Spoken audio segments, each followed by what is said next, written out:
So how do you adjust the shadows and colors on the Capcut using iPad? Let's get started. So if you're new on this channel, most definitely subscribe so you don't miss tutorials like this one. So on your Capcut, start a brand new project and import videos and photos, or even continue with an existing one.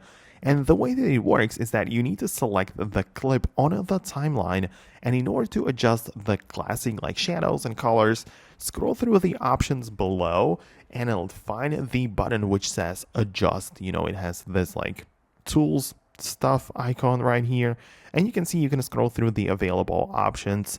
Of course, we have the shadows right here, we have the color in terms of the temperature, hue, or even some other things like, for example, we have the HSL, which is the hue, saturation, and lightness of all of these specific colors. So this gives you like 3 sliders for each color. It's getting much closer to the Lightroom or like Photoshop, a way of adjusting and like color grading your footage. So yeah, it's actually very useful. You just kind of have to know what you're doing, to be honest, but you can end up with your shot looking much different and even much more professional if you do it right?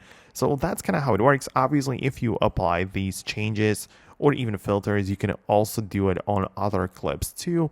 Depends on how you like it, but that's how you can adjust the shadows and colors on CapCut. So let me know if it worked for you. Most definitely subscribe for tutorials and quick guides like this one, and I'll see you later.